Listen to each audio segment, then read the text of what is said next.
Good afternoon and welcome to the May 25th meeting of the Fitchburg Historical Commission.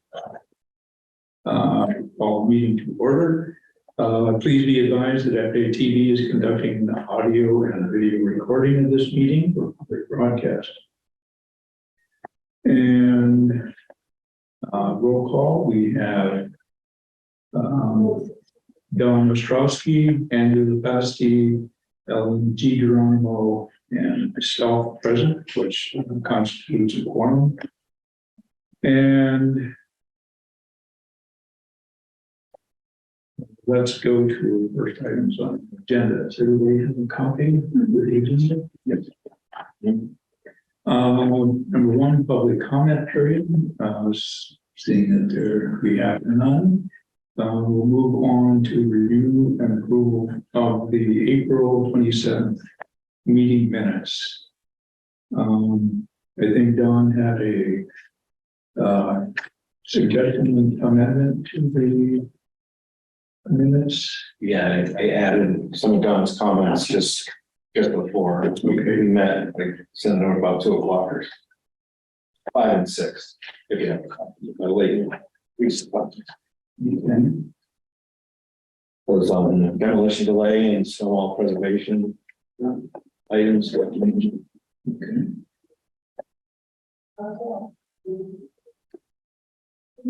This was good from the first my sentence. Okay. Take a moment and we're allowed to review.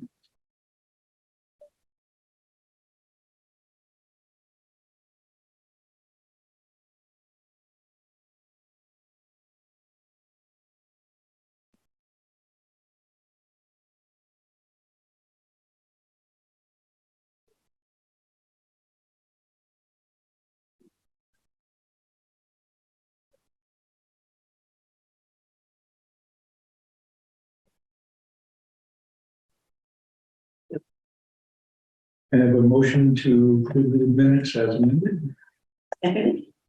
Yeah, I moved it, please. Okay. Don second. All in favor? Aye. Opposed? None. Abstained? None? Okay. Minutes are approved as amended. Number 3, just a follow-up on last week's Freedom's Way Hidden Treasures list and posted that. The Historical Commission and the Historical Society jointly posted a walking tour before the rains came down too hard.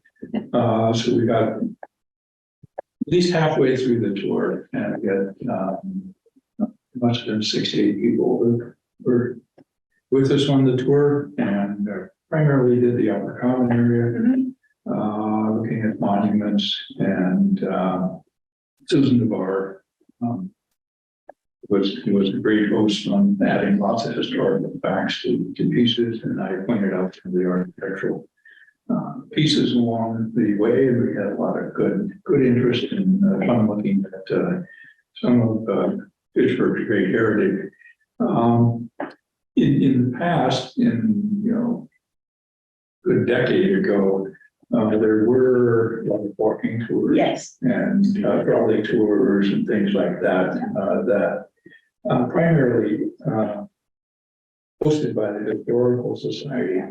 And we might want to think in kind of short term and long term, kind of still partnering with them to help to focus on the architectural pieces of the heritage of our city, along with all the other heritage we have also. Well, kind of all of the heritage that we are involved with.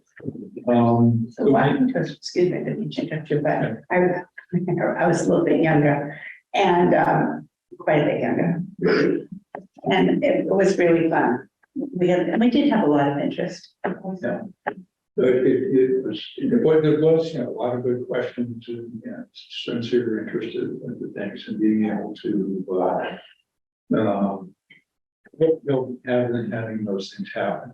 There's something that kind of meets our charge as a commission. kind of highlighting some of the history of or the heritage of our community. This was kind of looking at primarily Upper Main Street, and we didn't quite get down to the park area, but obviously there's history in the community, and they could be, we could have different focuses on Main Street, and the suburbs, cemeteries, and all. Kind of like the folks with the rock wall. Yes. This is, which is great piece of Pittsburgh's heritage and history. And working to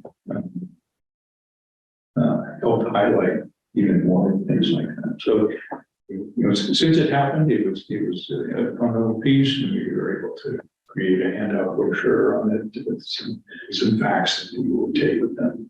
Oh, that's wonderful. Which can go along with things we're doing with our brochure. Drafts and so forth.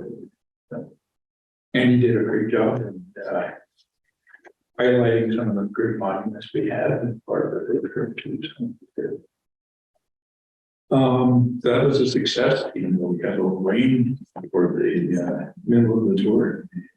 I'll add, you did a great map of the area with, numbered, Oh, that's wonderful. bulleted items or defined historical items. Similar to our getting used to it, kind of like the map we're starting to do for the brochure. So it's and as we later on in the agenda, we'll be talking about some other maps and highlights of the work in Lower Main Street. So we'll wait to discuss that. Number 4, update on Monument Park repairs. I was in touch with James Burnell of the Parks Department.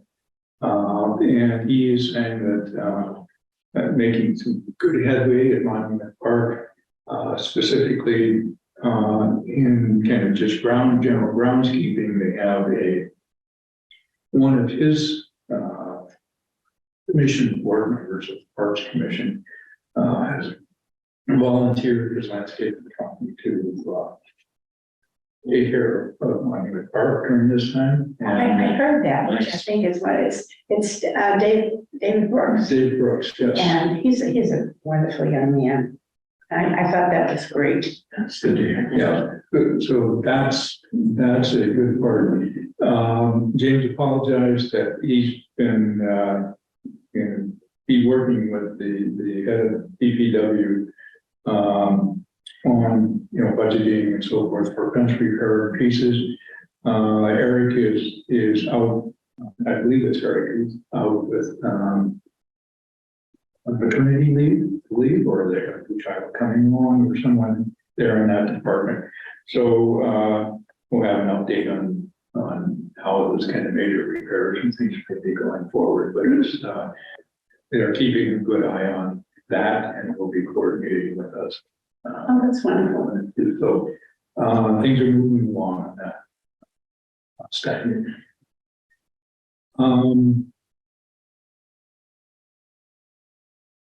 Update on historic buildings demolition delay.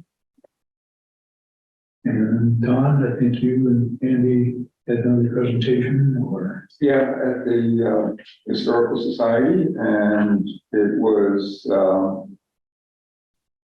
as I said during the course of the meeting, they were making my case for me. They were very enthusiastic about it. Good questions for clarification, and I think I was able to clarify certain things.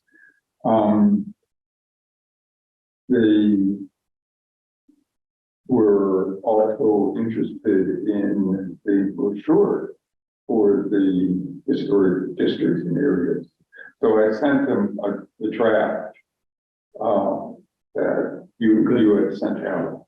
Okay. I sent Susan Navarre. I don't know if she's forwarded that to members of the board or not, but That might have been an older version of it. also. older version, yeah. I will, we can get to that in the topic soon. We can, you good to coordinate that with them also, just to see, get some feedback, kind of the final draft. Yeah, I think, it's really essential that we work closely with the Historical Society on a number of these projects. We and their board seem to be on the same page. I would think so. That was good. Maybe speaking to the choir, but did they have, any suggestions on the ordinance or any questions? Well, yeah, one interest that which is Amy Green, yeah, city councilor. Yeah. Amy Green. I pointed out that over 130 communities in Massachusetts have a demolition delay ordinance. And she said it's important for the city council to make a distinction between towns and cities on one hand and other communities on the other, because there probably is one or two city councilors who are not favorably disposed to a demolition delay, and they might use the rationale, well, we're a city and you're pointing out communities that aren't cities. Well, that's not true because the list includes Leominster, includes Salem, includes Cambridge. So cities in Massachusetts do have demo delay ordinance. Yeah, I had that. I think I shared this months ago. See if I can, I had a draft, non-finished draft comparison. When we presented it to the city council, was it 10 years ago now? At least, yeah. Well, one of the questions of the city council was, oh yeah, well, over 130 communities in Massachusetts have demolition delay orders, but what about the others that don't? What? Well, they're not historic cities.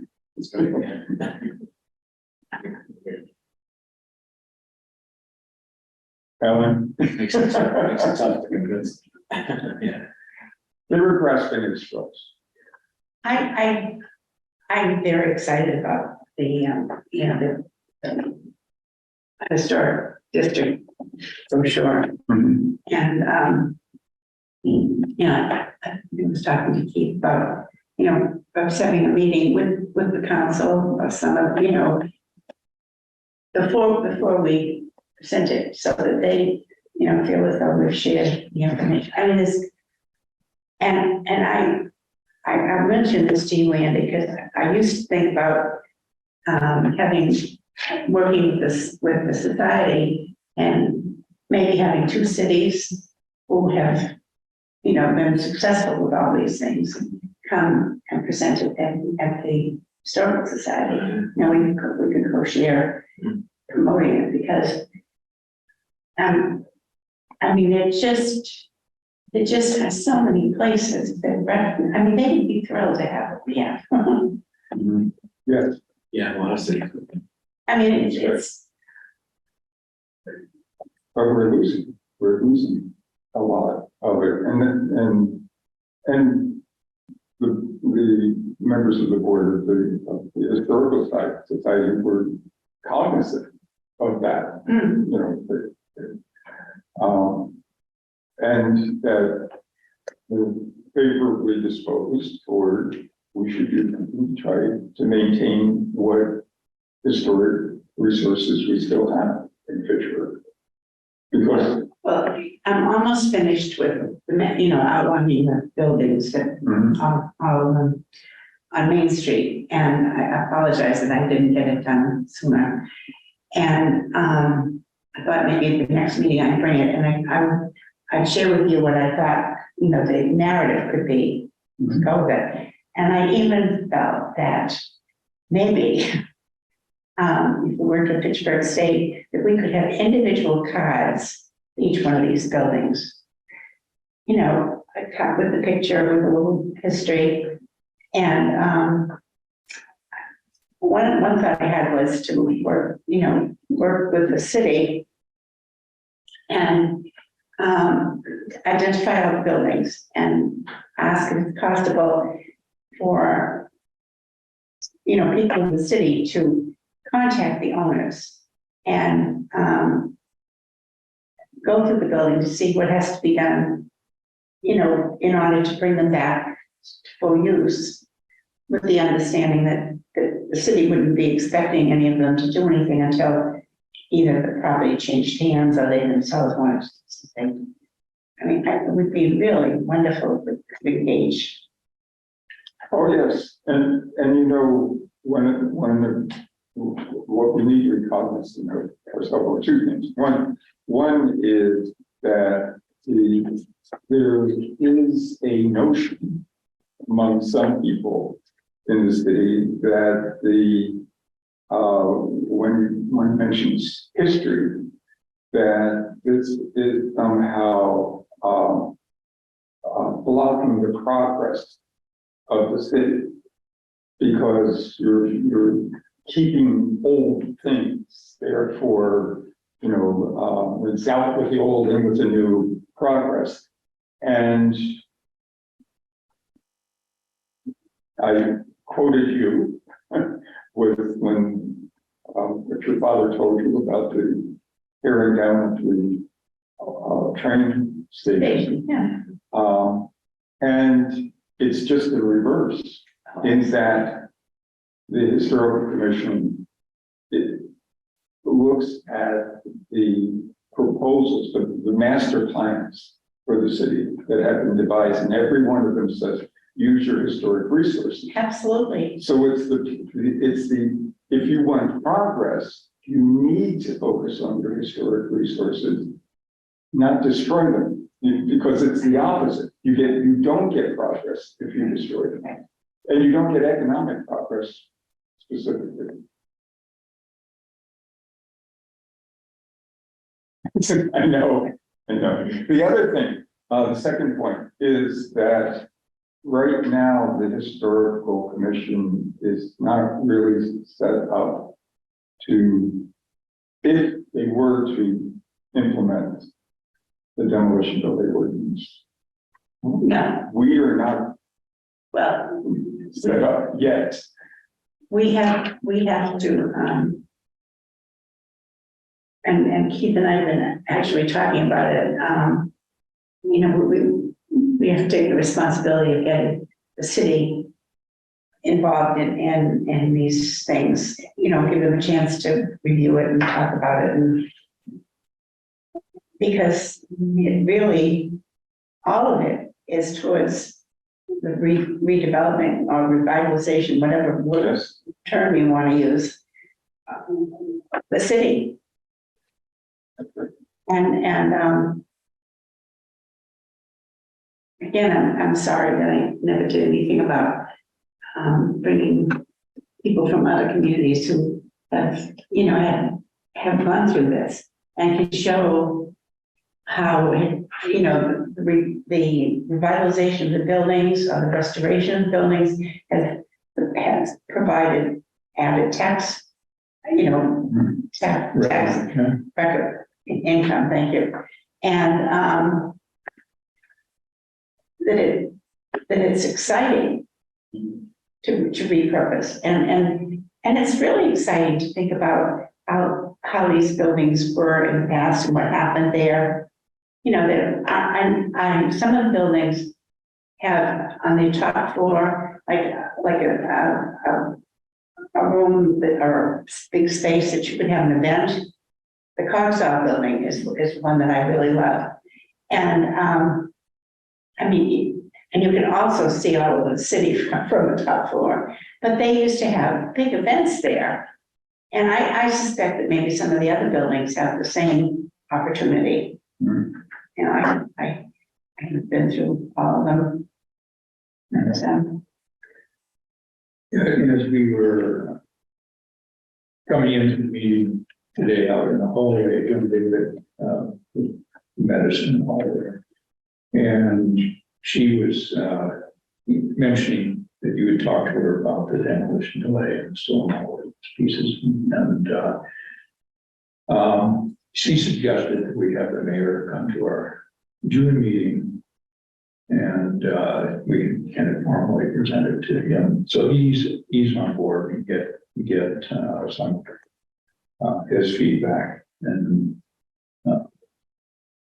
does that sound like a great time for the mayor to be involved with that? We could prepare for that and have her. Yeah, continuing on the other things we're doing with counselors and just kind of introducing that.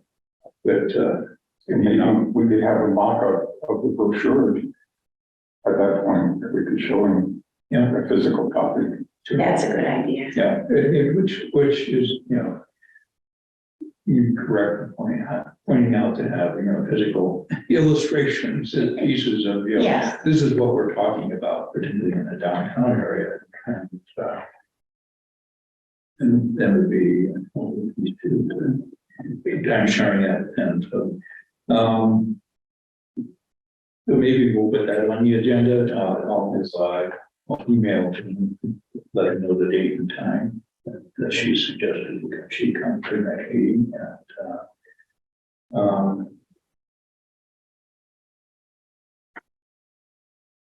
that sounds good. And me, I had that comparison piece, and I just tried to find it in my file, local county city next door.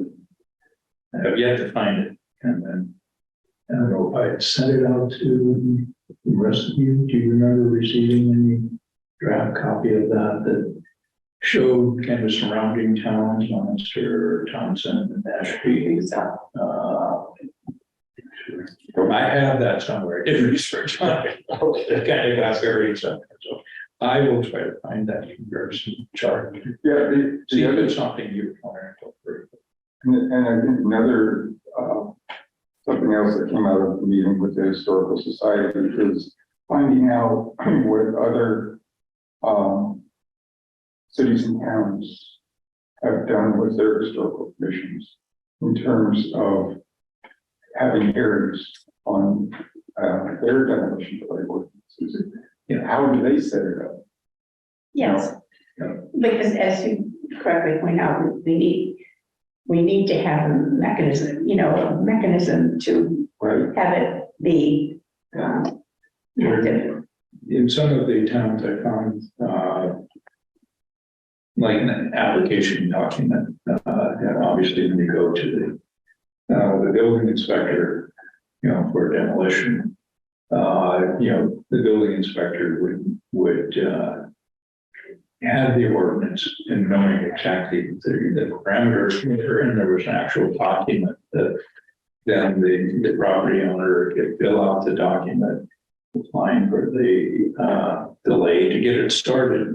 Obviously for the property owner, to be able to start the delay process sooner than later. And then it behooves us that, during that period, it's important for us to diligently work and coordinate with the owner with alternatives to demolition. And certainly after their consideration of all of these suggestions and alternatives that could be for alternative development or not just straight demolition of the property, that they can indeed have their full right to demolish the building after that if they so desire. It's not a restriction on demolition. It's just a delay for ultimate consideration. There's been a lot of on the Mass Historical Commission blog or email listserv. I don't know if you guys or you, the two of you receive that in your emails. There's been, every month there's several from the community of this list for people on historical commission asking questions about that. Oh, You don't receive, I should, I'll resend out the how to sign up. Right, get emails. Yeah. Listserv. Yeah.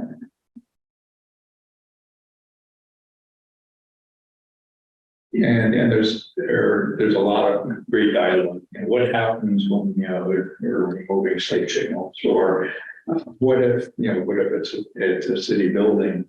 What are the alternatives, or this community is doing this, and this is the issue that can happen with the communities. And it is, the demolition, it's early and raises public awareness of it. In many cases, the delay, ultimately there is a demolition, and that's certainly the property owner's rights, but it's kind of the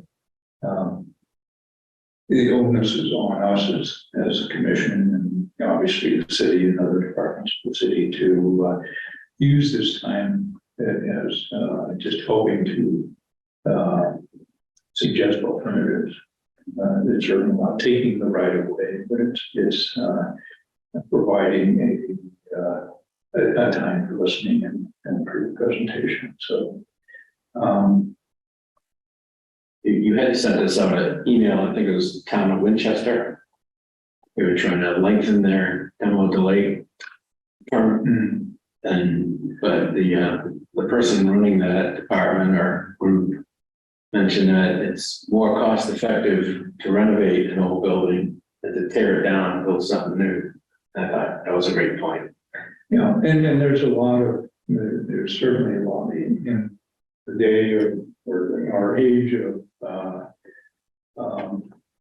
urban footprints and energy conservation, and how we use our resources. There's a lot of strong data for that in the embedded energy in all of our buildings. Absolutely. That, that was, you think of the energy and the labor and all went into it, and the fuel that was used to create, to make each brick and to, just the energy it takes to make clay into bricks, and to make sheetrock, and to make glass, and to, kind of all of these pieces, and the mining, the transportation and things. And when we tear down a building, we're basically erasing that energy and depositing it in landfill and starting all over again and expending all of that, making new steel, making that sort, and certainly renovations are, it could be the most energy efficient building the new building is, but the carbon footprint is leaving behind just in the creation of that new building, creating all those new materials and all the transportation and time and effort that it takes. It could be a zero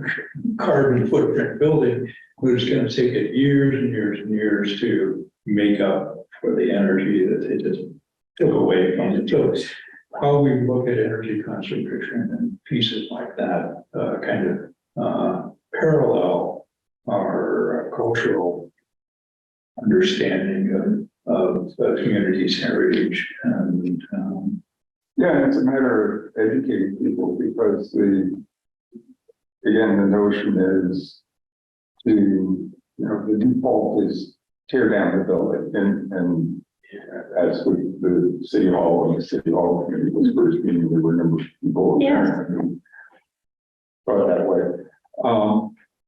And who was it?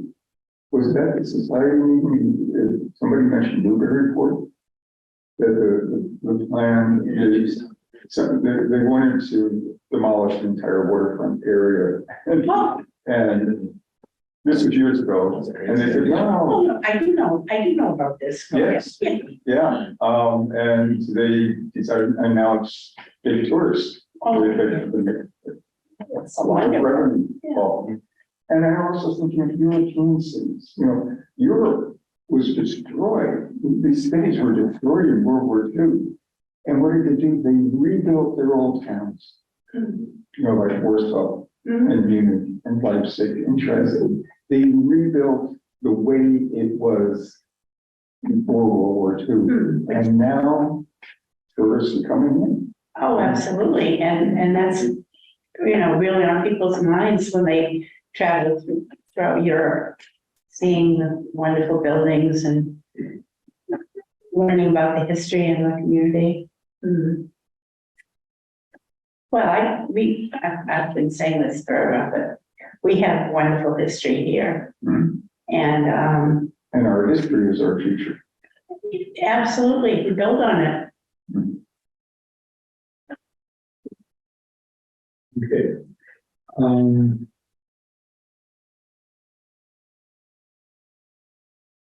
Maybe, let's head for June, the next meeting, June 29th. To invite the mayor, to the meeting, and, it was some good preparation for it. You guys will started on the presentation for the board members.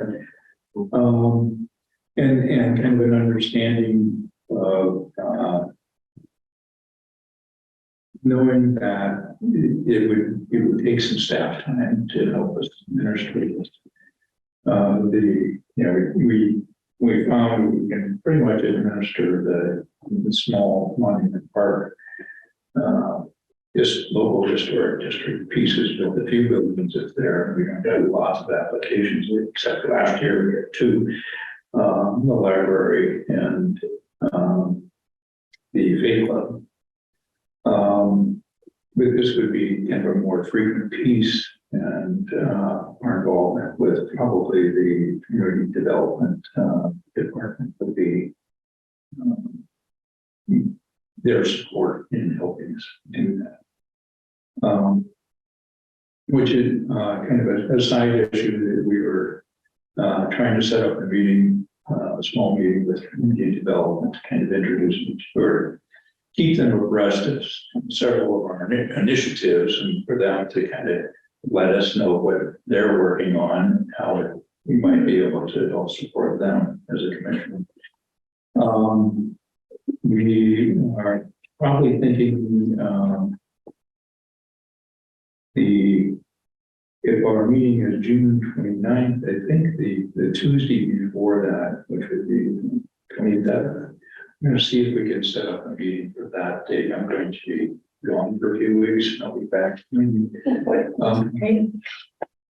So I'm thinking getting a hold of Ms. Murphy and her team, seeing if we can set it up for June 27th or a day of this.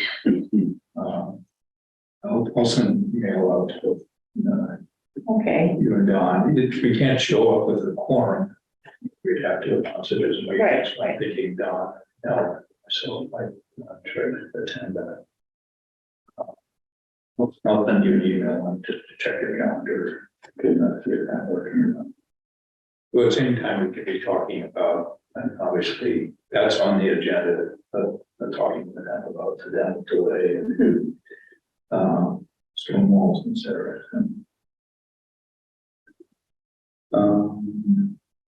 You'd be inviting both like city planning and the mayor on June 27th?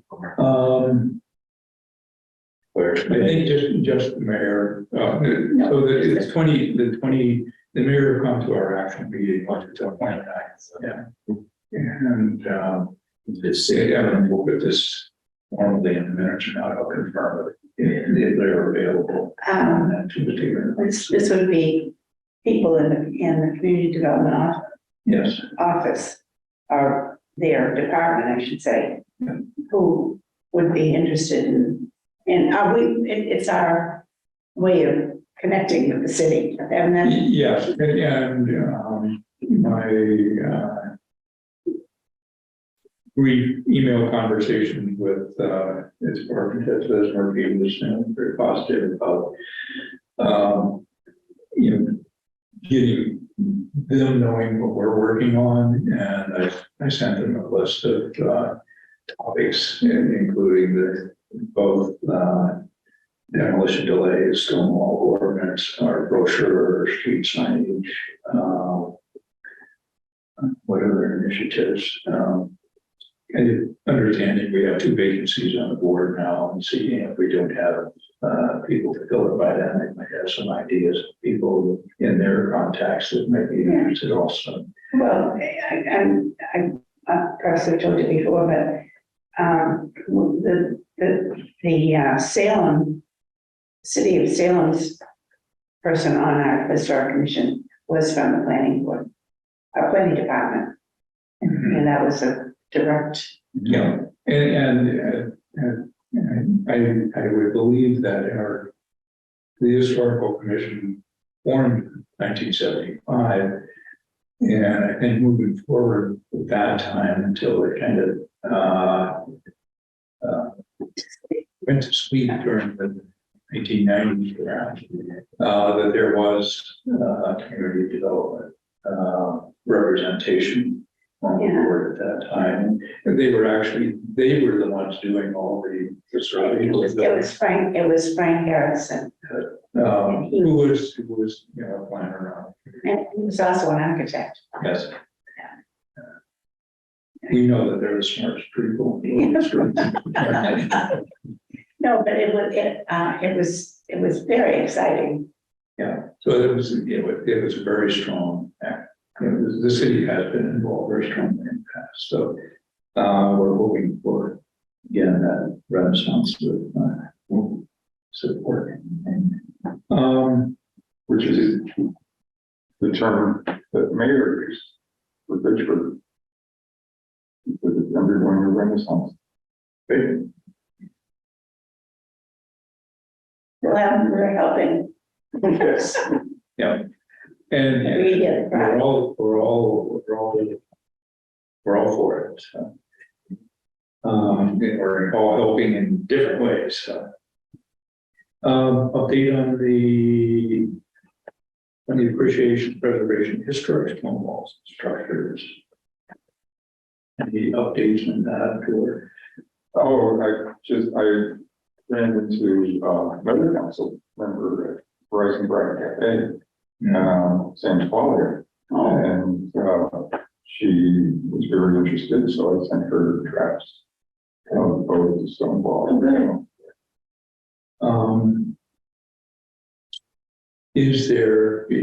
Would it be appropriate to introduce that to the mayor at the same meeting, or is that overlooked, do you think? Because they're both very important pieces, but maybe one at a time. I don't know, in a way they're kind of related. Yeah, they are. Let's do both. Yeah, and we can present it as how they both work with the city's efforts. Yeah. Yeah, and as Keith mentioned, the demo delay as well as the stone wall ordinance is meant to provide guidance and awareness, and not be punitive. Right. So as we know from the Macros list, that 50-year movable wall, time wall, is not the most accurate way to determine whether a building is historically significant or not. And so in other words, there's not an automatic way of determining that, and that's why it is important to, if there is a concern that a building is of historical significance, it is important to have some kind of hearing, some kind of meeting to discuss it. One of the ones we talked about at the Historical Society with Jacksonian hotel. I mean, that was tragic. That way down. What happened with that? And it's still not clear to me how the decision was reached and on what basis the decision was reached. I don't think there was a basis. There wasn't. And why it wasn't run past the historical commission at the time. Because it obviously was a building of historic significance. Very, very, you know, and we had started, I mean, it was very exciting. A couple of friends of mine and I we started having a program every month in the Johnstone here. I forget what we called it. The thoughts or something like that. I mean, we formalized it. And it was wonderful because we kept getting more and more people. That's right. And then they wanted to know more about the building, you know, once they got inside. And it was, and Clark Straight, I don't think ever thought that that building would be torn down. He was the owner. Yes, no. Well, now there's an empty lot. Yeah. And it was like a cornerstone, right? It was wonderful. Right in the center, Yeah. city. And it had, you know, on the top floor, it also, he invested in creating, these absolutely fabulous condominiums. I mean, and you could look out at the river, that was, both he and his son had, and daughter, he created 3 condominiums for his family members within the building, so that people could see what you could do. Yeah, there was one of the people, or one of the families, it was the family of a Pittsburgh professor of history. And they lost everything. It was very sad.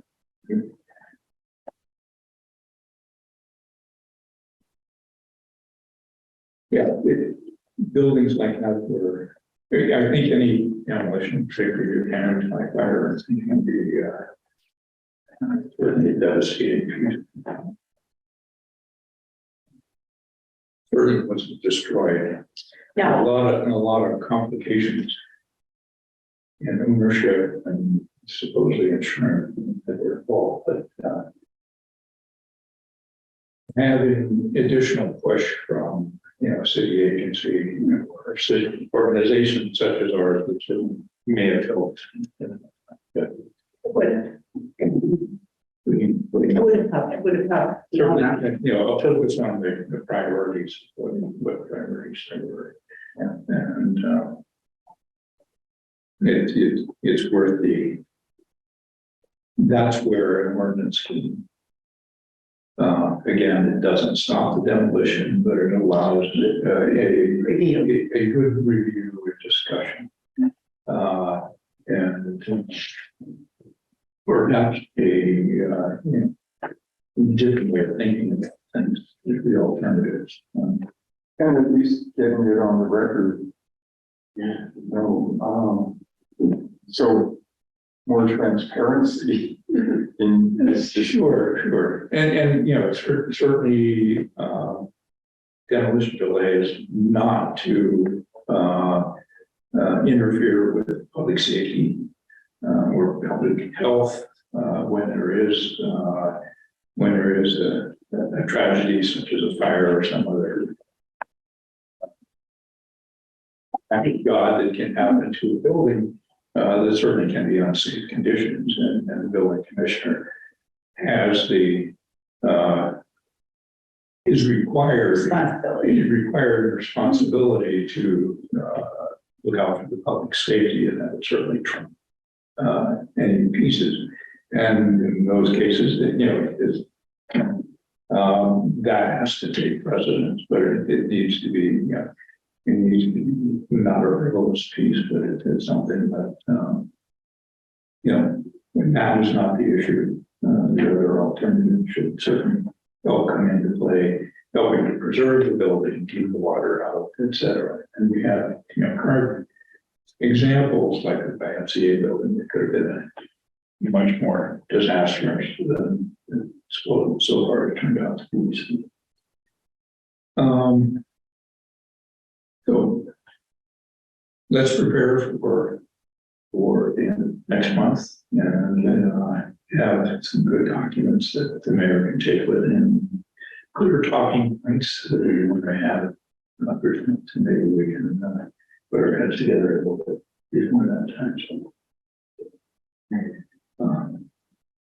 and I think when you talk with Joan, she was maybe thinking of maybe after the mayor looks at it, inviting other councilors to take a look at it too, or your own board councilors or your councilors at large.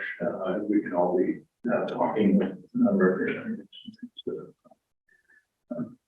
from your own districts and kind of pointing out, introducing to them. That's not a bad idea. As Yeah. your representative to government and having that personal introduction to them would be good. On historic districts information brochure.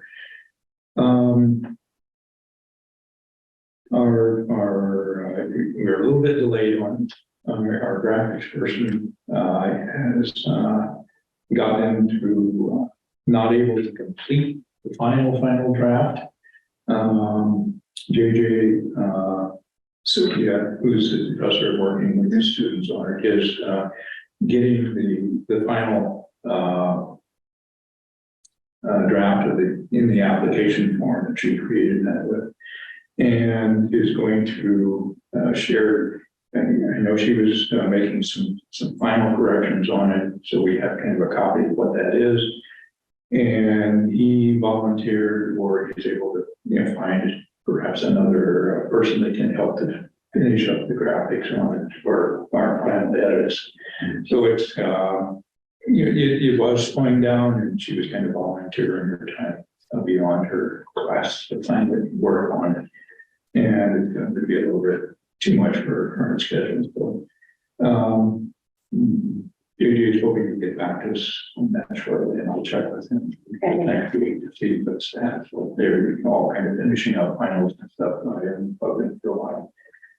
But it's still there, and we can still present our draft copies of it to the mayor. I mean, it's substantial. Yes, it is. It's wonderful. And it is, it's a very professional looking piece. We just have some final edits on it and final supposed boundaries for the upper common. We're waiting to get some of the last draft applications to Mass Historical from the upper common historic district nomination form. That it does include the library and a little bit further south. The original one. It includes the Field Club, the library, and the old studio space building across that has a name to The it. roast stuff. What we used to have, Roast Studios. The gallery space. Right. Yes. That building has a name, I'm sure, but I don't think. Well, it's currently owned, or I think it's still owned by local lawyers, Dave Nicholas and Debbie Phillips. Well, I'll find out. Okay. It goes down to where the Unitarian Church, Right. just next to it. Yeah, I talked to them in a long time. I'll be right back.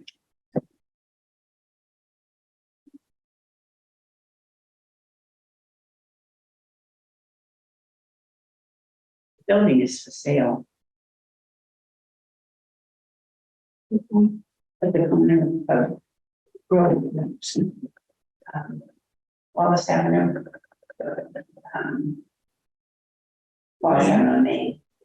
It's owned by Dave Nicholas and his wife. Is it a brick building? Yeah, so It's got a name to it, doesn't it? it does, but Building or something. it used to have a name. Yeah. don't know if there's a name on it. And, the Cultural Alliance, which I'm very involved with, we occupy the storefront next door. We call it Rollstone Studios. We have for several years. And Dave and Debbie worked out an arrangement with us that was wonderful, so that we could have some visibility. And then we had a lot of events there too. But I'm not just one. You still work with the Alliance, Cultural Alliance? Because they took over the Fidelity Bank Yeah. building, right? Is that? We had a nice event there. They, every year, students are selected, but from all the schools, students are selected for their contribution to art and music. And so we had an awards night for the youngsters. It was very exciting. Nice. Parents came with their kids and we were able,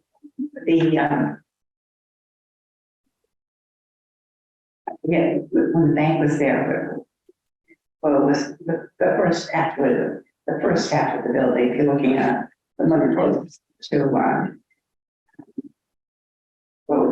Grove Street. Yeah, That's I think it was called the Mercantile Market Building or I something. don't know, but it did have that's when it was the Trinitarian.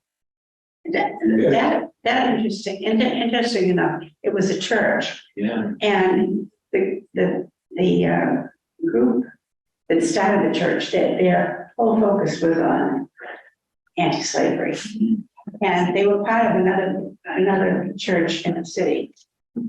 Part of the Calvinistic. Was it the CD church?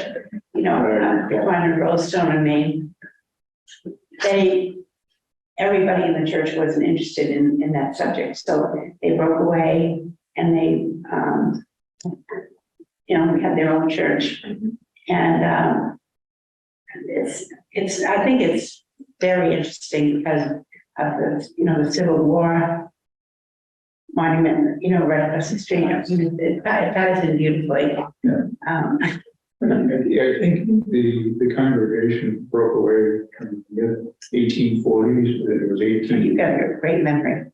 and did some research on 1847 or something like that. I think it's roughly when they broke away, they built their own church, which was a brick spire church, not too big, but on this site, on that corner, the Baptist church was across the street from it, which was a much bigger spire church. So it was kind of where the mobile part of the library. Right.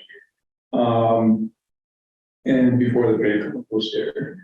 And Civil War happened in the 1860s. And by the 1870s, the church property was up for sale. So emancipation happened. Yeah. The congregation, for some reason, didn't need the building anymore. Perhaps they rejoined or created another congregation somewhere.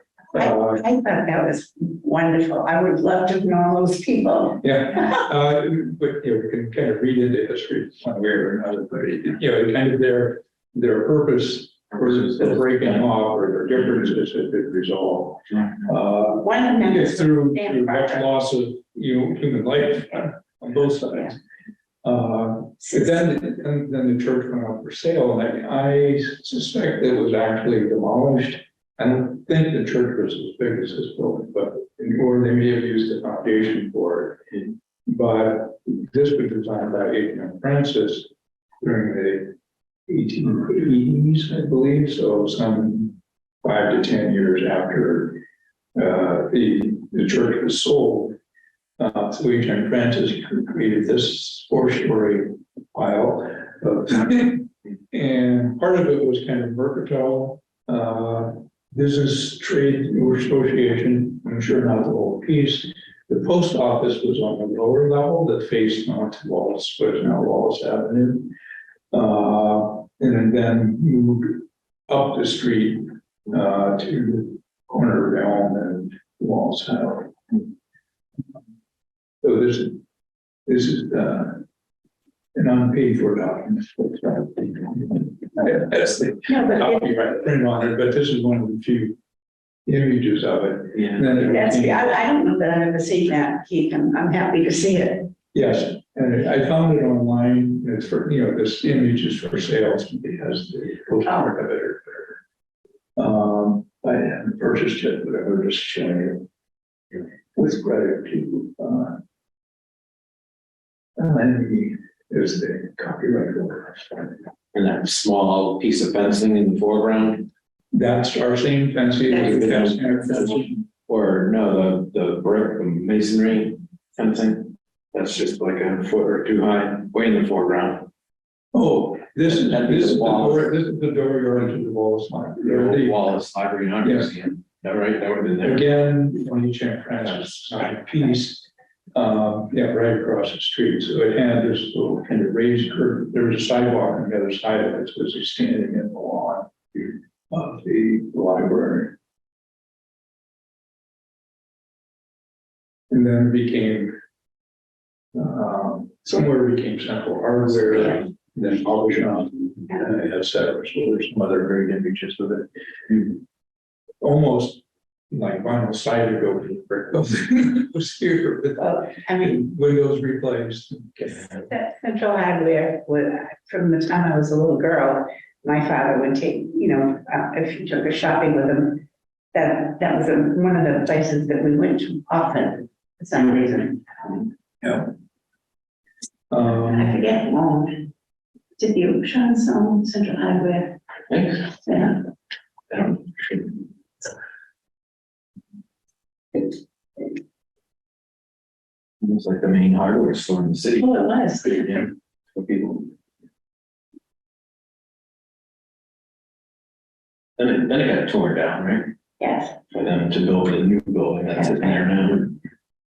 Which is empty, And it seemed pretty empty. Like empty office. isn't Isn't yeah, commercial space sign, commercial space available sign in. Yeah. one of the- Yeah, there was somebody upstairs, because I spent a lot of time, we used the bathroom upstairs when we were using Rollstone Studio. There were a couple of businesses that were there, but I've forgotten now, they're not there anymore.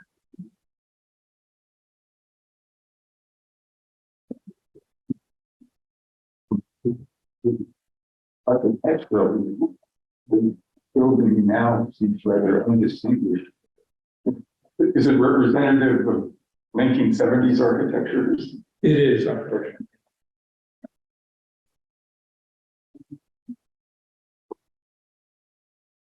Box. This is when it had a little yard in front of it originally. Oh, When buildings were, so here they actually build out first floor storefronts up to the sidewalk. So this is when and all the buildings along Main Street had a front yard, just like the library, it would say it had that dooryard in front of it. And as commercialization happens in villages, and then it becomes towns, and then it becomes cities, the houses or whatever buildings become more and more converted to retail types of businesses, and they build on the front. It's kind of like when you look at Boulder Gallery, it has this grand storefront, kind of a yellow brick piece of the 30s, 40s, or whatever that made it happen. And then behind it is this kind of two-story brick, kind of Dutch colonial building with, very similar to the building just to the left of Boulder Gallery, which is a brick building, 1830-ish. There's a historical sticker on it, or marker in front of it. It's just kind of, it's almost like a townhouse building. Another one just like it, party wall next to it, and has putting chimneys on the gable end of it, but this has become, it's like the Boulder Cafe, the same one-story storefront coming out into it, and behind it is an old residential building. Yeah. That's been added onto and modified, you can see that. even the Proctor building next to the Historical Society was that same way. Yeah. As a chapter, also. Well, the building in front with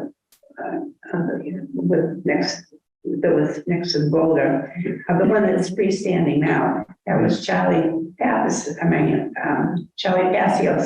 tailor shop, which was really a booming tailor shop, and then behind it was a building, that had been used for other commercial use and so forth. And the walk we just discovered this hidden treasures, the building beyond Boulder, or gallery. It used to be the recovery room, the upholstery shop, Yeah. that little storefront thing before you go to the garage door, overhead garage door I company. think it was church. Roma. Yes, that was a Baptist or Methodist church. And it predates the Unitarian Church at the head of the county. It was 1833 or something. It's in- Unitarian Church. some was Buildings 1836. behind there too. Different times I've wandered around there years ago. If you go down Circle Street heading toward Crocker Field and you look back up at the back end, there's multi-story, commercial buildings that are almost overhanging river. They are. 3-story type of, really vacant, but it's a riverfront property. And so it's, and we are divergent. So that was the historic districts map, item number 7. Number 8, Wallace Building entry stones temporarily stored in the empty GE plant. Property. Yeah. I keep promising we'll find a new home for them, but I haven't. Yeah, it's something we should, when we meet with community development, just put it into their brains, because as they're doing planning projects and things, just making them aware of. It's one of those historic resources Yeah, that the city needs to use. yeah, yes. Ellen knows well. But that's, I'm glad we got it on here. It reminds me that we should talk to them about that also, or give them an update. Historic marker update. We've had our first application with the new company, and it's in process. It's actually a marker for the second meeting house for the bonus forest, which was moved from the head of the common to probably where. You see it there. It received an image of that. We getting brochures printed for that? Pardon We getting brochures printed for the marker me? application? Yes, supposedly, community development Send it all up, like, printed those. I should stop it there if we, before I will come and see it. Just wondered. Thanks for reminding me on that.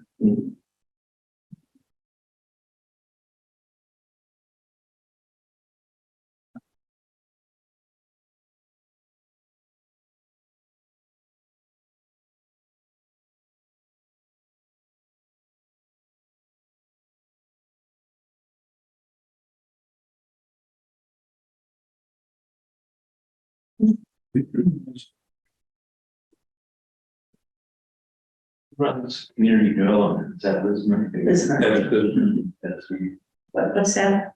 That building that you just had on? I didn't see it up there, unfortunately. Share screen.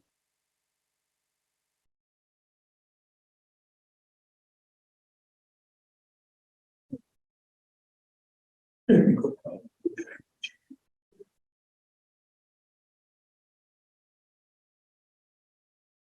Oh. This is before the. That's- yeah. So this was 1953. This was actually posted on Facebook from the Historical Society. It just Not that long ago. yeah. But it wasn't the floor shop. And the building, Oh, the so- Coswell Hawthorne business was a thriving business. With his, Like awnings and different things, I can't remember. I remember the awnings, but I don't remember the other things. so you can see probably the building was similar. It was a predecessor to this building.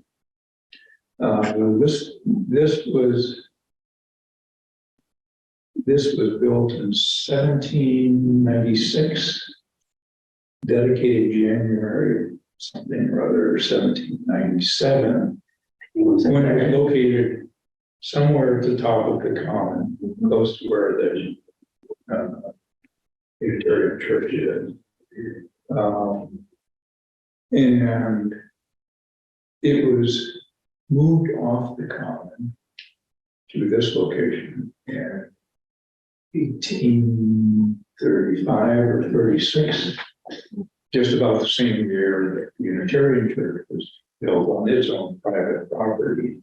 So it's kind of, I don't know how true this is kind of across the country, but I think I look at this as a kind of a separation of church and state. When the meeting house was really both a religious and a governmental institution, Yes. kind of a New England tradition from colonial days. Right. And kind of the religion of the day, if you will, was kind of part of the governing type of structure. And even though independence and separation of church and state was kind of officially decreed, I believe, and what Bill of Rights or constitutional would document that was some 50 years before this. It kind of took a while for towns to kind of separate. I know in Princeton, Mass, where it's town common, and its meeting house, the church was actually on the town common, the congregational church at the time for that community. And it was on town property, and it was all kind of part of it. Kind of an offshoot, there was another meeting house before that. By the 1830s, by the 1880s, but later in Pittsburgh, the congregational church moved off the common, very similar with this, took it off the common onto its, facing, but off of the public land. And it was replaced by a town hall and a public library in that specific site. So this is, again, kind of moving. I suppose this could remain there, but it needed the extra common space where this land was available. And the town meeting house, it's called your town hall, was moved to the side. And it probably had, like ours, may have had offices on the ground level or whatever business they did, or it may have been commercial as an original piece.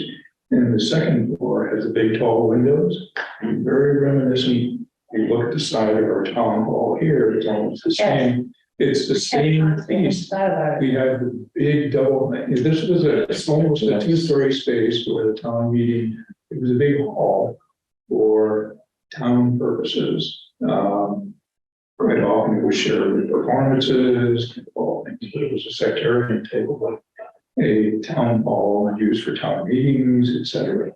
So a wooden predecessor, probably certainly built in the late 1700s. More than likely a heavy timber frame building. That's the construction of the day. But it is a real gem on our main street. We can't forget about it. Yeah, so what's the siding that they put on?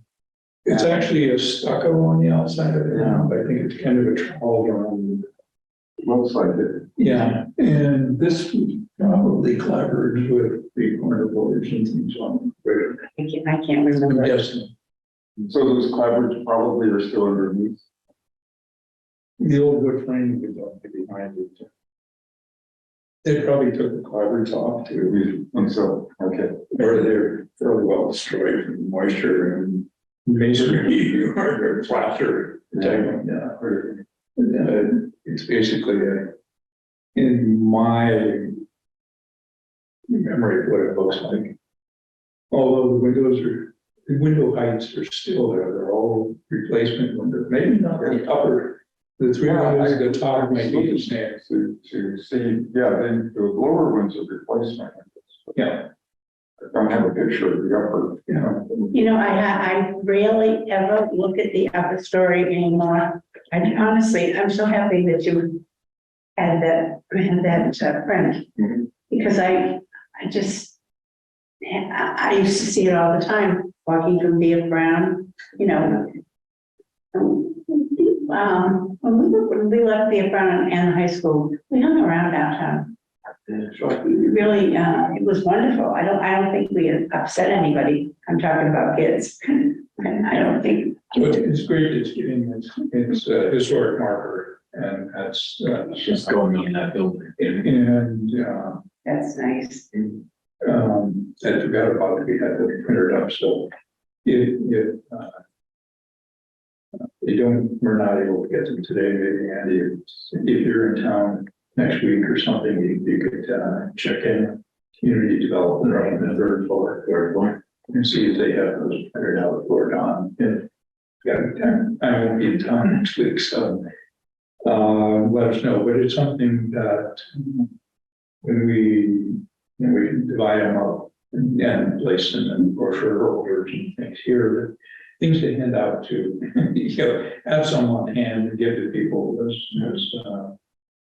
if you see they have a building there, they might be interested in having a marker.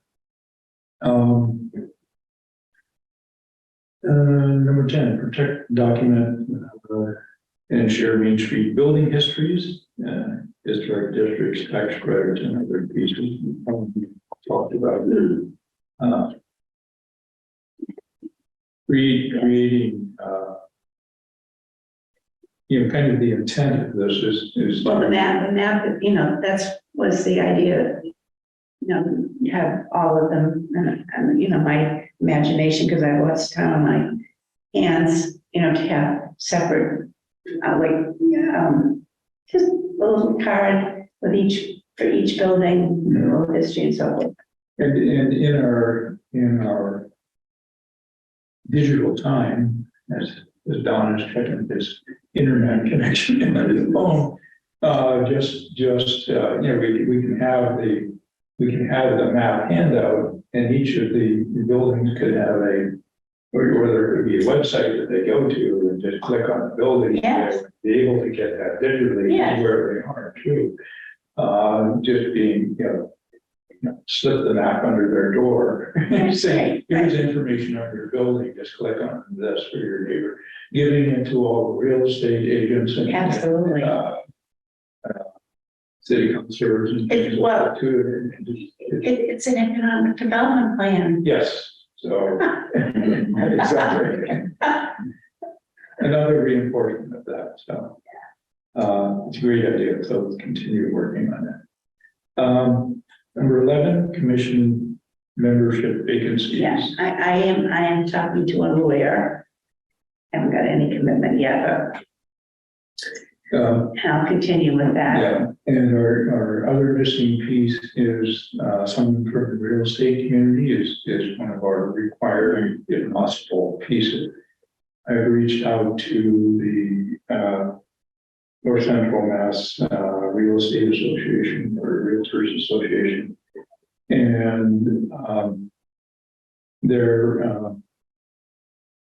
Kathy Gore has sent an email out. She's the executive director of it to her members. When I spoke to her last, she hadn't received any bites on it yet for people interested.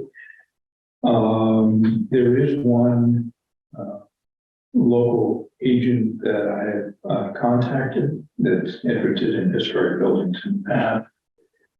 And I'll send information to her. I haven't heard back from her. If anybody has any other real that are preferably local, that you might nudge them on, let me know. You want to share the name of the person?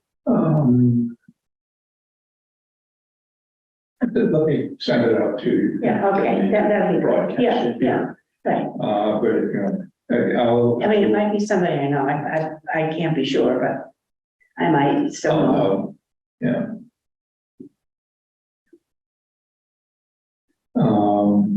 And maybe you can help persuade. Sure, I'd be happy to.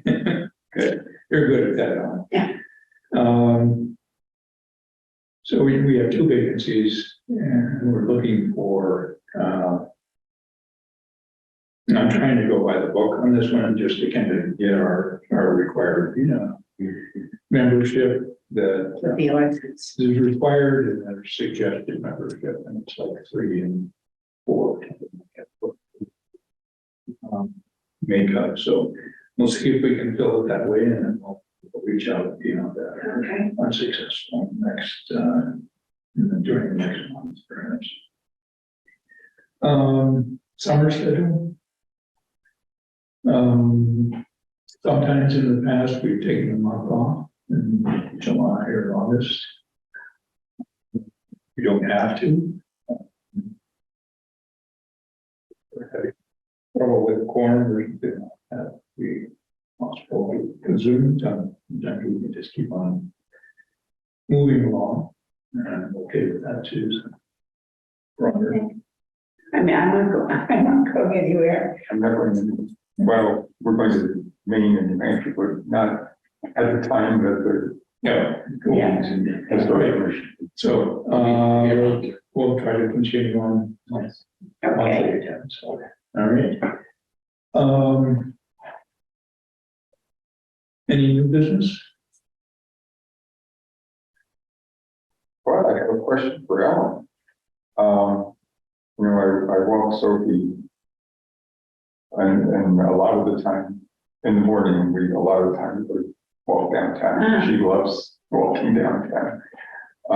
And I came across, well, first the Hotel Raymond, the building that had the hotel in it, but a little further up the street on the opposite side is A church. a church. It looks like an old church. It was an old church.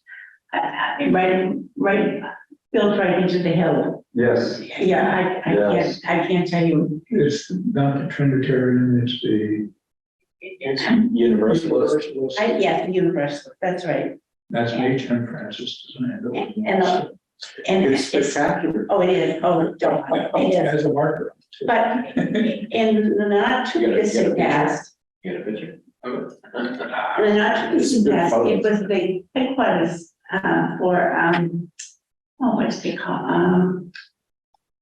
3 pyramids? No.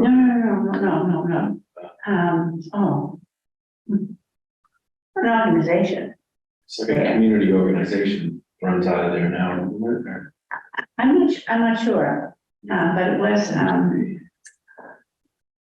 name.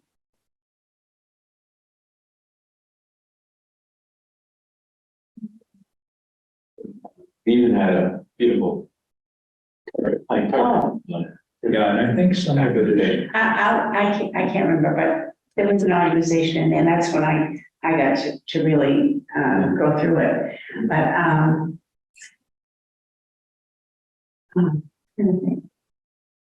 It's, oh, that's one of the buildings that we had markers for. Keith, yes, it does have a marker, we had the markers, no portion yeah. Sometimes Keith had to figure out how they could be on the buildings. There's something about that I want to tell you, but I can't remember about that building. Well, it's when one of the buildings that we can highlight, I mean, in ancient Francis, but also just the visibly, it's beautiful. astounding. Yeah.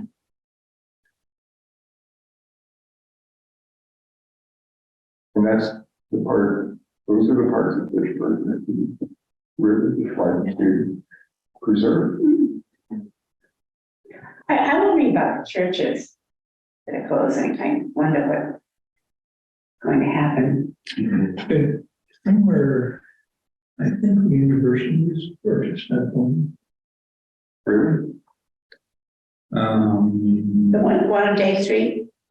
You know, the Universalist Church, Oh, that would be wonderful. Yeah. or they had some access to it. Do they own the Dillon School? At one time, The one across, Yeah. across the street. that's where I went to preschool. Just ask them. It's like, that was like apartments now, isn't it? I don't know, but every so often, I'm, with the kids in the car and I say, no, I went to preschool there. They said, what, Mom? I said, I went to preschool. My teacher was Miss Guerin. And when I went to Boston College, this same Miss Guerin was the Dean of Women. It was the second year of women, being allowed to go to BC. And when I ever went to, I had to go to a meeting and be accepted now. And when I ever walked in, there was the woman who had been my kindergarten teacher. Yes. Wow. It was exciting. Yes. She was a lovely lady. Woman. There it is. That's good. Yeah, it is. Oh, yeah. Yeah. Oh, gosh. One of the things I've noted is, looks like it might have a beautiful rose window in the front. Yeah. And they bricked it in and put it in the privacy Yeah. square. Glass. That's not too great. No, You no, know? I noticed that. Yeah. And a big tower would have been just to the right. I don't know. Yeah, and I think it had spire. Oh, the three coming out of- pyramids. Three The three pyramids. pyramids have their That's right. flags there. Yeah. That's the first time I ever went inside. This is the school that Ellen, That's the Dillon Yeah, School. that's where Ellen went to school, right? yeah, and this is, And I thought it became part of Fitchburg State. it was developed as housing, and I think some of it student housing. Maybe about 10 years ago. And, I'm not sure it's owned by Fitchburg State. Yeah, we'll try to find some of the other picture, but there was another kind of sideways tower and another pinnacle coming off of that. Yeah, it's interesting tower work. Yeah, and even going up the street here, it's just, the craftsmanship. and It's wonderful- stunning. And wonderful, treatment of the facade, isn't it? Well, and you mentioned the hotel payment, right? Well, It is that chimney. I forget the man's name. A Fitchburg man built that, and it was for business people who were like regional directors and regional people from different businesses. So, And my father lived there. He was a representative for American Oil in the area. And he said it was wonderful. They lived there, and then they had a bowling alley, for men, and they had meals. They had a restaurant, white London tablecloths. I mean, it was really very, very lovely. And I'm trying to think of when it was turned into subsidized housing and That's it, right. nothing, no concern about the history or maintaining anything. It's a broken with history. It was, my father used to talk about the people he met there, who, then were business people that he, was friendly with over the years, but they had started there.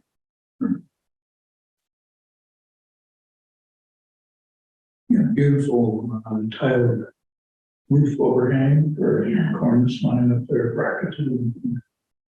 Raymond Wyatt was the owner at the time. And then there's a house, this little house at the corner. If you, on the left-hand side of the building, there's a separate house. This one here, or, let me, there's this house here. Yes, yeah, Oh, so the owner lived there. the owner lived there. I don't know if it was That's originally part of it. that's a wonderful piece. Yeah. That's construction. Yeah, right, Mr. Dwyer lived there. It might be a duplex, but.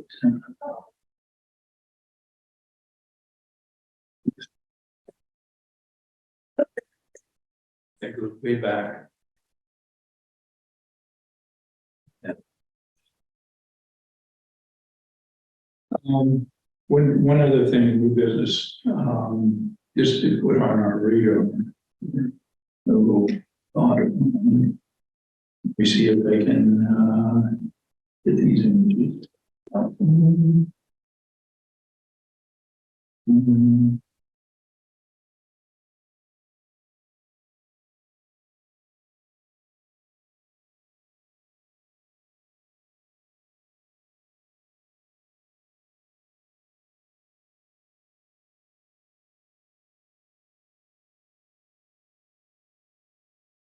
This.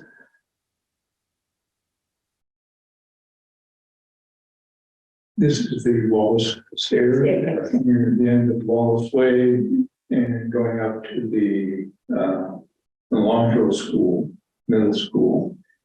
And didn't have, I have some other pictures, but I'll see if I need the computers. I went to school there for years. It was wonderful.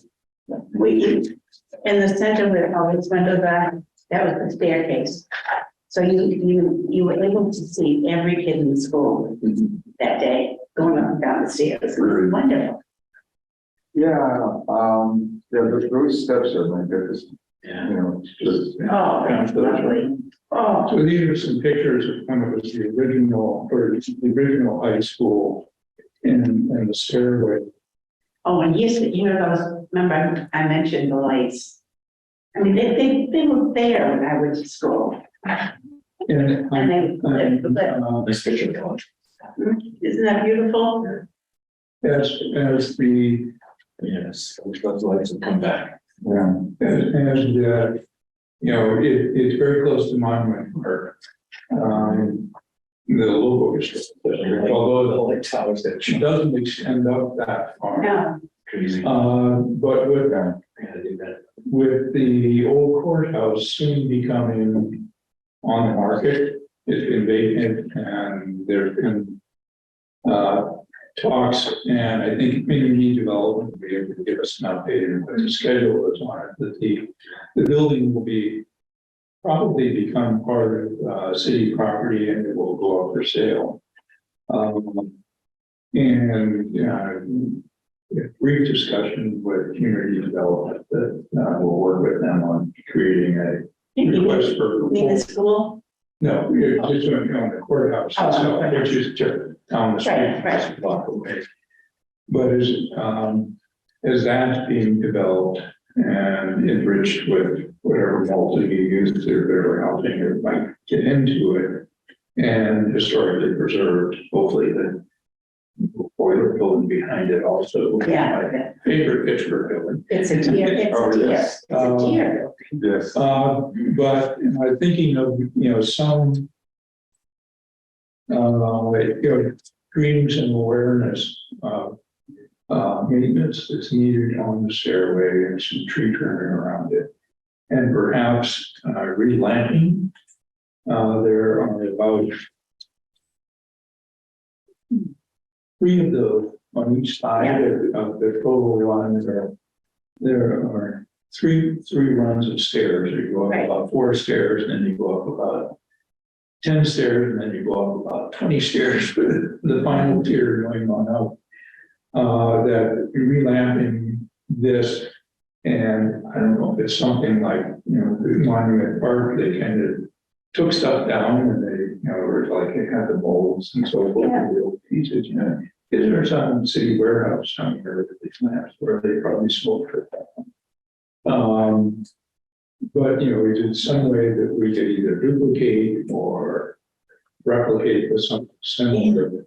And have these illuminated again with efficient LED lights, so it wouldn't be a heavy piece onto it.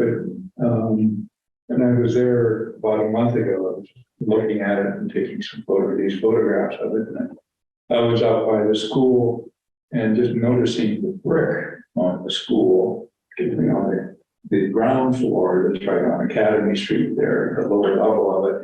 It's the same brick that was used on the library, that clinker brick that sticks out kind of funny, and it was kind of from that era in a little bit different style, obviously, but it was, I was looking at the brick and someone came out of the building because I was being suspicious outside of the middle school. It happened to be the security guard for the school. And we had a nice chat and I was saying, loved it. And then I was saying, do the kids use this? And said, oh yeah, when school's over, they're just come pouring down through here. Oh, sure. Still, and it's obviously still in use. But as we, as Susan Navarre had pointed out, that these things, this was the gift of Wallace. Rodney Wallace, no, George Wallace, I think. No, I think, 1903. yeah, Rodney was Rodney. the father, Rodney was like the grandfather, and then, Yeah. George. So this was 1903, I think it said. There's a plaque, nice plaque there. It's on the, 1906 It's on the left-hand side. I can't quite read it. it's on the bottom step on the left. This was a gift from one of the city industrial fathers or important business people in the community, which was, Susan was saying, kind of throughout the country during this time of the late 1890s and 1900s, there was a trend called the City Beautiful movement, Right, which communities all over were trying to make their communities more livable for all of the people involved there and for all of the citizens. isn't that Yeah. wonderful? And it was, this was steamship lines and things were going to Europe, and Paris was the great Mecca, and people seeing Europe and coming back. And also in 1893, there was, I think 1893 was this Chicago Expedition, International Expedition, sometimes called the Great White City, that was a World's Fair that were happening periodically through small year, I think after the Civil War, and exactly when they started. But, companies would show their wares and, inventions, and it was in Chicago, and the heads of it hired, Frank Lloyd Wright. his predecessor, Burnham, and was a well-known New York and Chicago architect, and he basically organized all the design of what was going to be showcased there. He hired Frederick Law Olmsted to do the site plan. It was in Chicago, right on Lake Michigan. And they laid out this very grand city with a big lagoon that came into it. And all of, the builders of all the kind of showcased buildings were all done in great Renaissance style, kind of all over Europe primarily. although there was Japan was represented in other Oriental and Asian types of countries and societies where, it's set up their pieces because it was a kind of this great competition. And each country had their own buildings, but it was all under the direction of Burnham. And these were not permanent buildings, they were wood, paper mache, almost replicas of Yeah. Renaissance revival, Baroque revival, kind of the European things that people saw when they were there. And kind of they traveled and they kind of unify it. Burnham said, we're going to paint all the buildings white, so there's not, there's no distinction. And it was easy because they were all made out of wood and plywood, very thin shells on the outside. And the little exhibition halls that they weren't made to last. But it was, train was travel, and Chicago was certainly a hub, and people from all over the country visited there. It was such a successful piece that. Well, it was used for the first World's Fair. Okay. And it was the first World's Fair, and I think, I'm not sure, but Simon's Steel, or Simon's Company, whatever they were called in those days, they exhibited at the first World's Fair. Yeah. In 18 something, I can't remember the year. 1890s was when this one. And kind of this type of thing, people being in Europe, no taxes, well, all these philanthropists, the Carnegies and the Crockers and the Wallaces and the wealthy people, each of our local little communities were giving back. Yeah. Crocker Field was, 10, 15 years later than the World's Fair. This stairway was given in 1903, just less than 10 years after the World's Fair. The fountain at the top of the common, it was a Crocker and Phillips and I can't remember Bean. It was a gift to the city for the same. It was just boys playing with turtles in this wonderful fountain. And so these were gifts to the city from people kind of giving back to the community.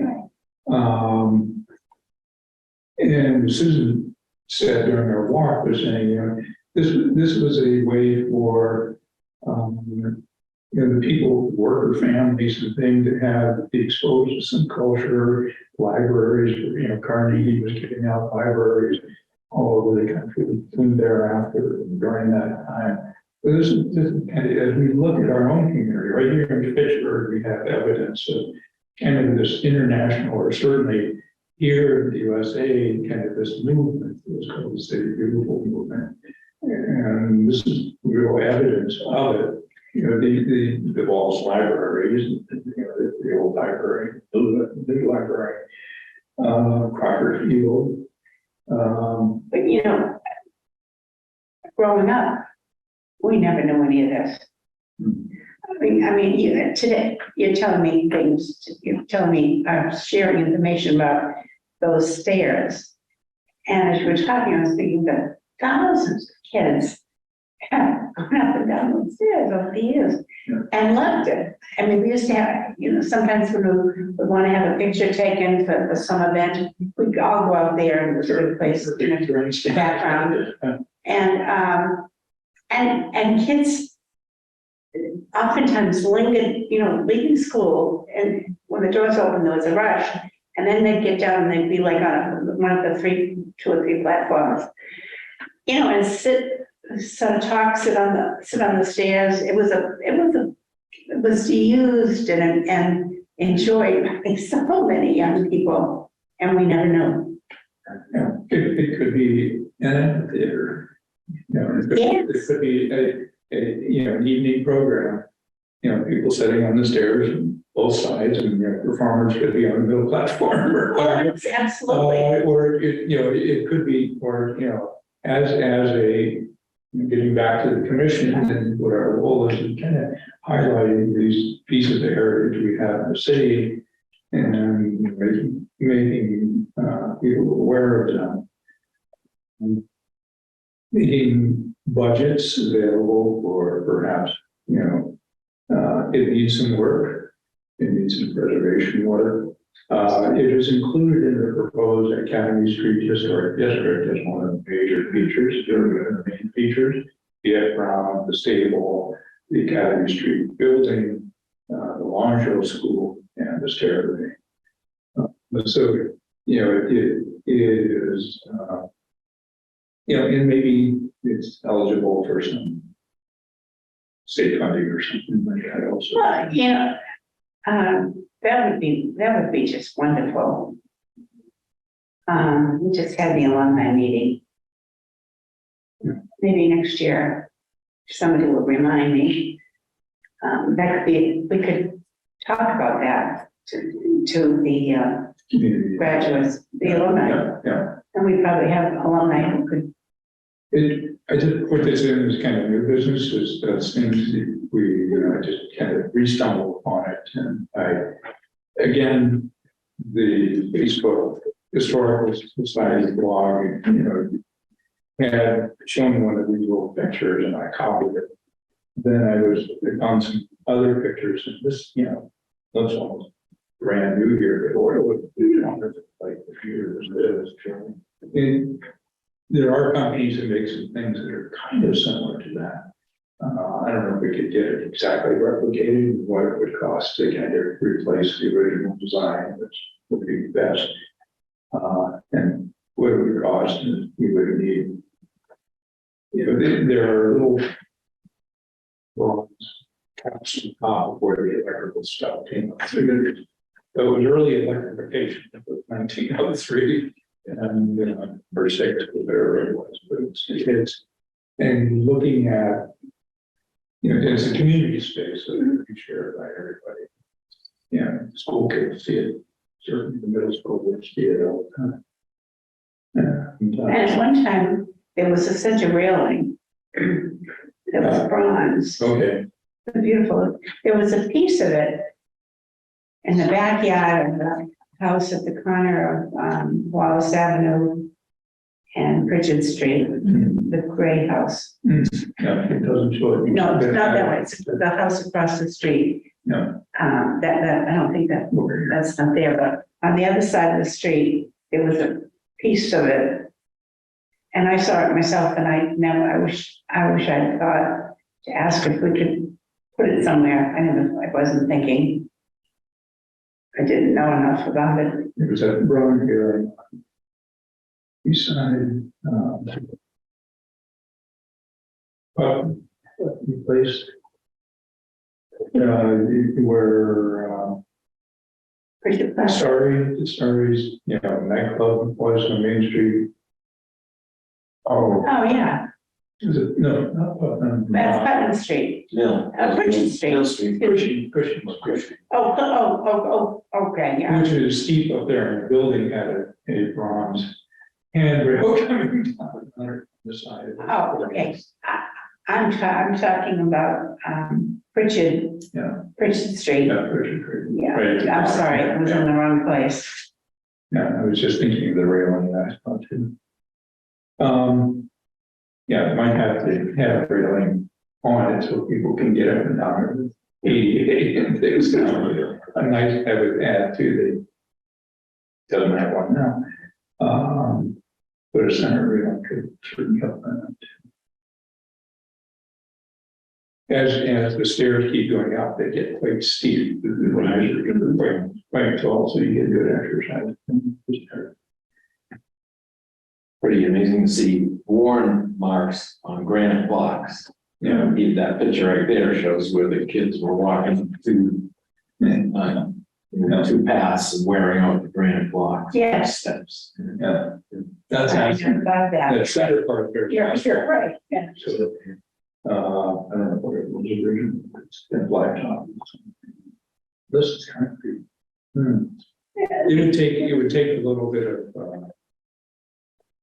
care and finances to bring it back, but it's, again, it's what your team did with Crawford Field. restoring that. Yeah. This is, There's a whole new group raising money right now. yeah, yeah.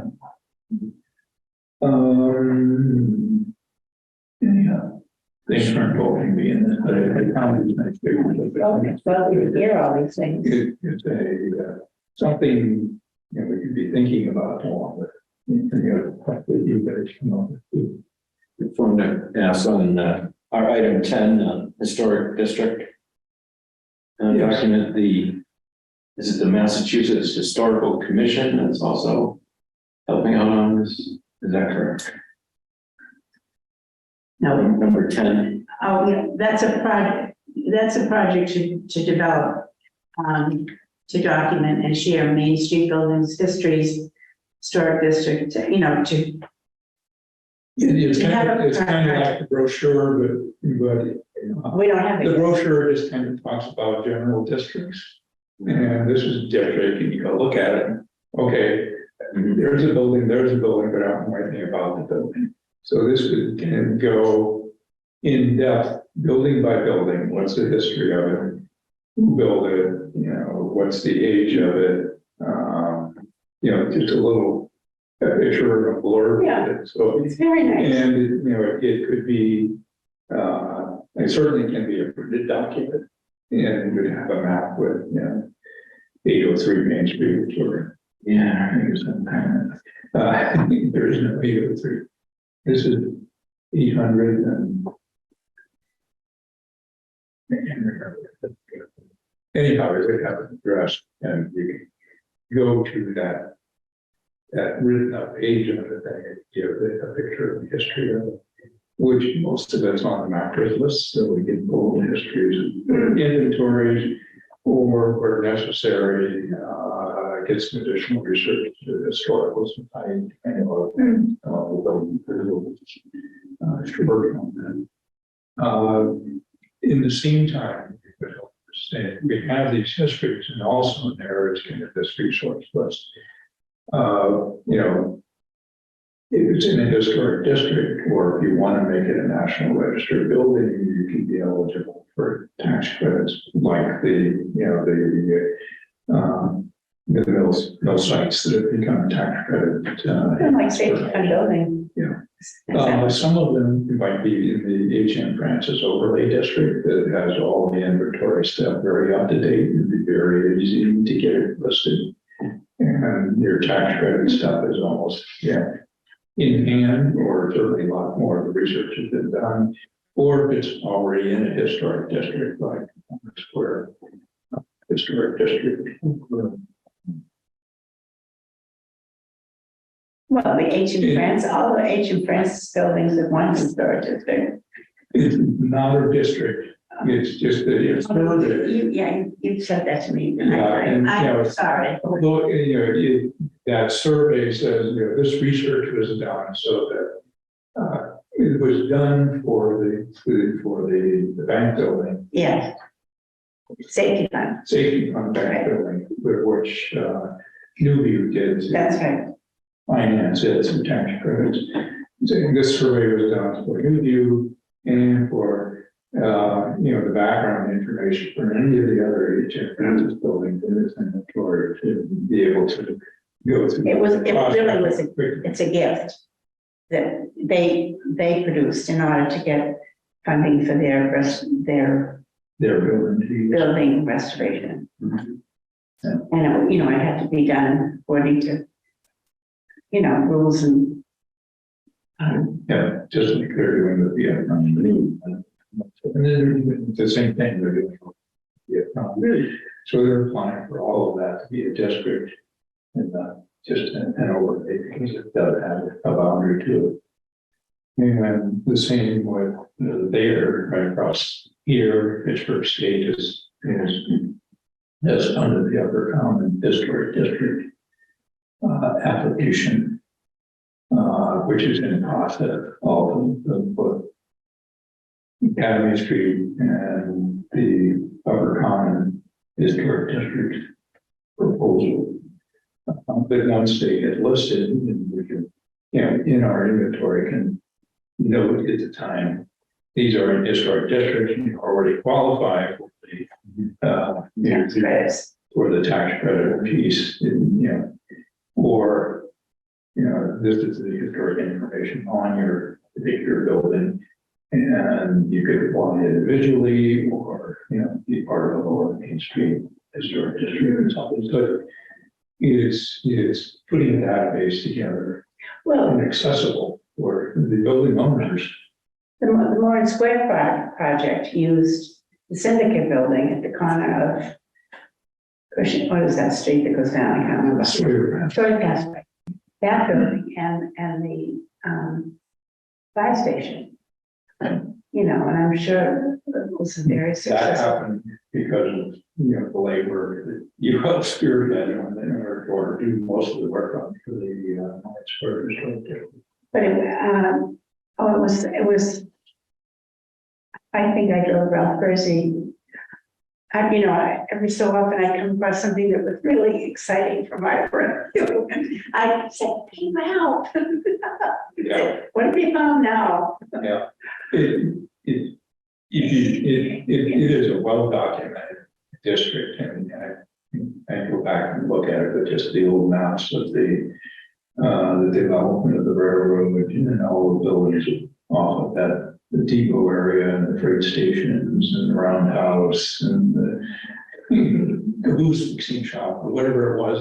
There were 20 sightings that went off and kind of filled in that whole area from in the whole Market Basket area. Back to Main Street. I forget, I used to know how many trains came through here every day, but I don't remember now. But it was a substantial 100 number. or something. Yeah. 100 or 90, amazing.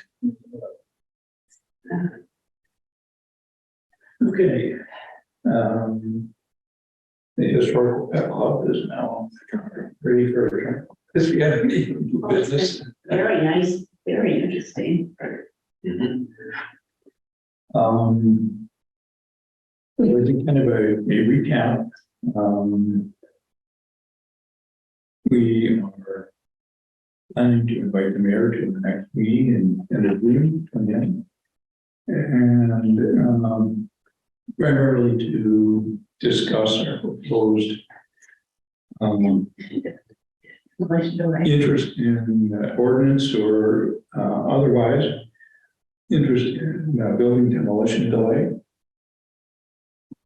And the advantages to it and preservation of stone walls. And I'd like to add the quarried stone structures and things from the little known, not advertised very much, the importance of the quarry to a lot of our buildings and structures that we see in the district.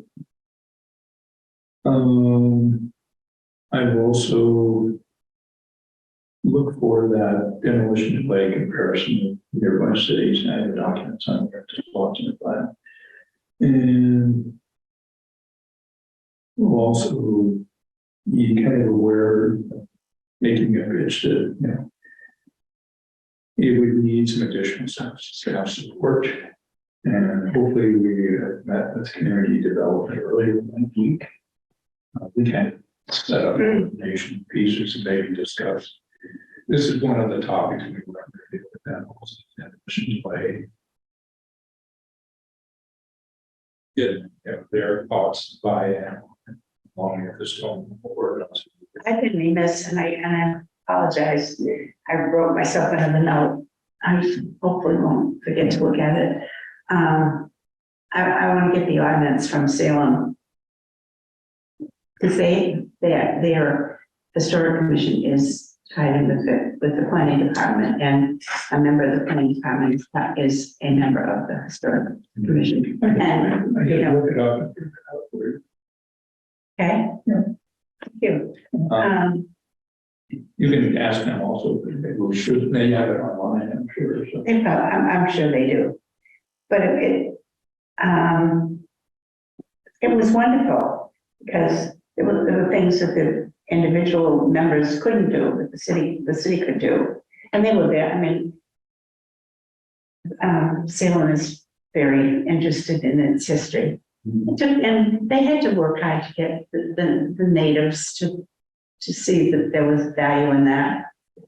So they went through the trials and tribulations of all the traffic that all the historic sites would bring and that kind of thing. Yeah, I'll send the listserv, the listserv thing, that those discussions and all. It's primarily historical commission members that get right into it and other people. Oh, that'd be nice. But, you can get, 1 to 5 emails a day about local questions of historical commissions dealing with all kinds of stuff. Demo play as well.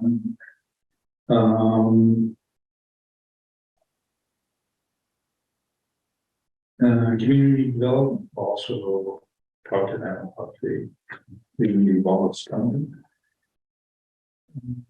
I'll send you the name of the state agent to talk to and get a copy of the delay. Okay, motion to adjourn. So moved. I Favor, aye. Thank you.